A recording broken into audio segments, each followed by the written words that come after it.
Look at those Those are bad. 1978. Oh, we got baby. claps. We got claps. A lot of claps What? there. Huh? I think you put your thing down on something. It was all claps. Did you get claps? Yeah, I got claps. Oh, Yeah, okay. yeah, I got an It was applause. a little bit loud. I felt like I was on Price is Right. Yeah.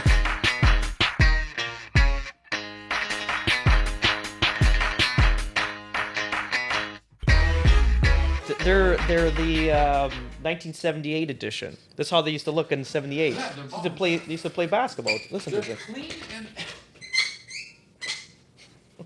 You got to see this guy jump. Why Jump can't where? jump? I can't jump. I'll hurt my lower back on the land. Dude, I tried to play basketball yesterday. I almost killed myself. It's not a good idea. No. Hey, it's Steve Zonardo here with Mike Gaddy with Real Estate on Record. We're with Stefanucci here. We're going to talk through some of Stefano's questions. So, what do you got for us, Stefano? So let's start off with the obvious. How is it possible to be a great parent and a top producer in the real estate business? Yeah, that's Help. A lot of help. yeah. You know what? I can just go through my growing pains, to be honest, right? Ultimately, in the beginning, it's like you did everything, and then at some point, you have to hire an assistant. So I had one early on. I think 3 years. As soon as I got to Remax, basically. So yeah, maybe 3 years in the business. I had part time, and then Lisa came on, and then she came in full time. So the last 8-9 years. That's important because ultimately a lot of the stuff that like the paperwork and just keeping everything organized takes so much bandwidth out of your mind. So ultimately you can kind of push that off to someone that's on top of that. It frees up your mind in order to kind of even be more present at home with your family or more opportunities. You have to now you're utilizing Elisa too. It's like preparing an offer. Elisa can get you an offer done, and you don't have to sit there, stop, and do that. You can. You know what I mean? You're always on. So I always the analogy I always use in real estate or any small business by that matter is like your oven's always on. It's on high during the day, then at night it's on a low sizzle, let's just say, or a low bake temperature because you always you get a phone call or text message, you always have to be on. I think the other thing too, and I'm still obviously working through this, is that is being present in the moment. I mean, that's huge. Like, your mind's in like 19 different things. Things go wrong. Like, for example, my rental property, the duplex that blew up that night, it was like, because I want that property out of my, I just want it out of my life at this point. I don't need it anymore. It was always like a good property. I spent a lot of money retrofitting it for a duplex. Like, I was supposed to give it to the kids, the whole thing, but I have zero interest in it. When that deal blew up, obviously because of Tiff Macklem, our best buddy we always talk about with this interest rate hike. It's true. Yeah. The guy raised the policy rate and the buyer backs out of the deal because now he's like on this, he's thinking cyclical. They're going to keep going with the interest rates. That's just, but ultimately like that, I was like a zombie for 2 days. Like mentally, I was just like, oh my God, this is like, I have to snap out of this. Right. But around your kids, and your wife and stuff like that. So I don't know. I don't know if that even answered it, but it's learning. You did. So what about you though? Because you have 3 kids. Yeah. How do you do it? My wife does a lot of the back end home stuff. But he's right. The hardest thing is staying present. You get a text or an email, and you're trying to focus with the kids, or you're doing research. Like, I'm always reading an article or something, right? It's just trying to focus not to do that when you're around the kids. And ultimately, we do this. Everything's for my kids. Like, that's the way we operate. So staying present is the hardest thing. But let me ask you a question on Yeah. that. Is it really for our kids? I don't know. I think so. Yeah. I think like I'm gonna be honest. Part of it is definitely selfish. Like Yeah, for me, of course. too, Same here, 100%. yeah. Like if I wasn't a little bit selfish and doing it for myself, I probably wouldn't have the drive to Yeah. to wake up every morning and try and do a little bit more. But dude, But you have kids. I have kids. You have kids. We do it for our kids, but we also do it for ourselves. for ourselves, yeah, no, 100%. I think we do it for ourselves, and then they're going to get benefits benefit, from it. yeah. Right. Yeah, I think. Or else, why buy the Porsche? Your son doesn't want the Porsche. You wanted the Porsche. No, that's me. That's all me. They'll inherit it because it's ours. But you Like, it's didn't not like it's buy leased. it to inherit it. You bought it to enjoy it.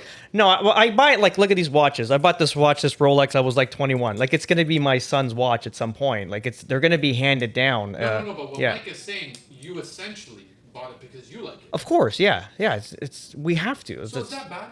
Is that bad to think that way? No, I think it's what keeps you going a little bit. Like, you always want to, like, I don't know, one up. Like, last year has to be better than, or this year has to be better than last year, right? So But in the real estate business, could you guys actually predict that this year is going to be better than the last year? And next year's gonna be better than this year.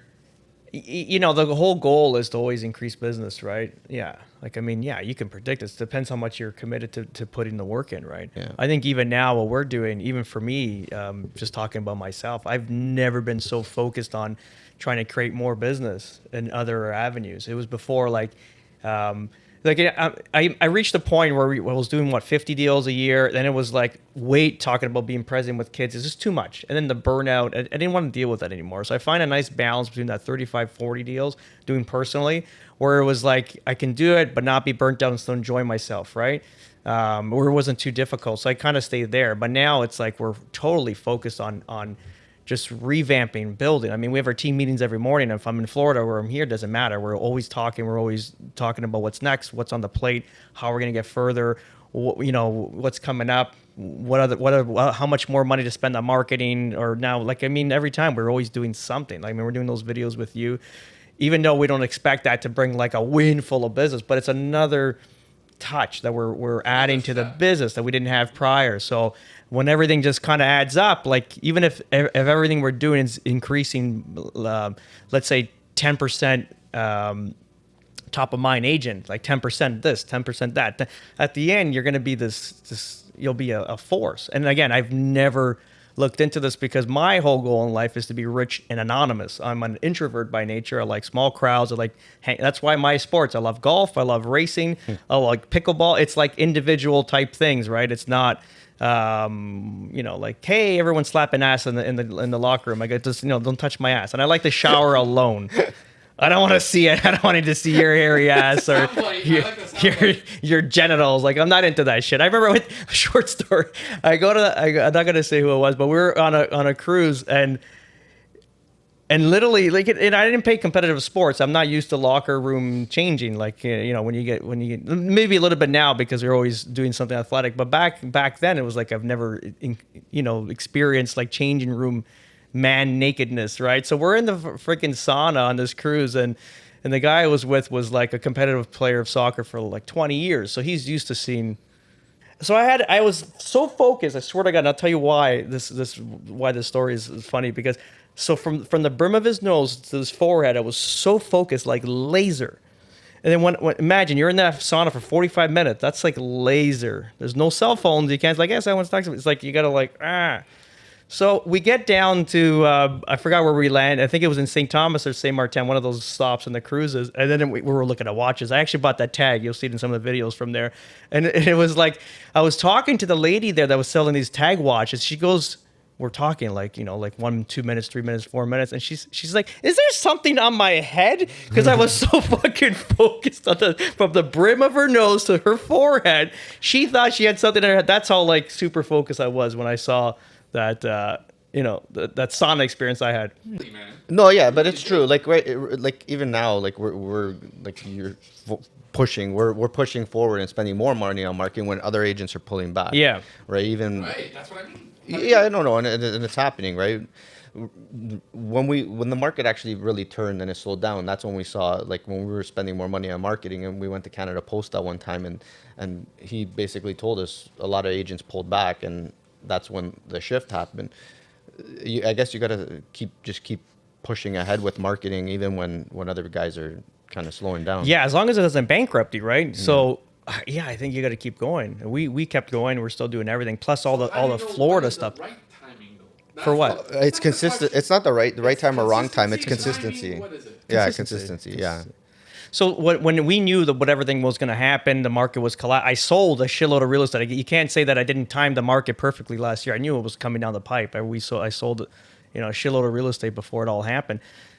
We just stayed consistent, okay? Like boom, boom. We just kept doing the marketing and this and that, like whatever it was. It was just, and we kept amplifying it And adding. So right. it's not like we didn't know it was coming down the pipe. It is what it is. If you want to build a business, you got to just keep going, right? Thanks, guys, for watching. You guys can follow us on Instagram, Facebook. No, Instagram? No, Facebook. What are we on? Instagram, If YouTube, you're Spotify. Facebook is very nice. Yeah. You never know. We'll take those ones, Facebook's too. huge, honestly. Yeah, like they are huge. The older- 50 plus for Yeah. sure, 60 plus. Maybe we should put this on So Facebook. where can they find us? You guys can find us on Instagram, Spotify, YouTube, and like, follow, and comment below. Ciao. Nice.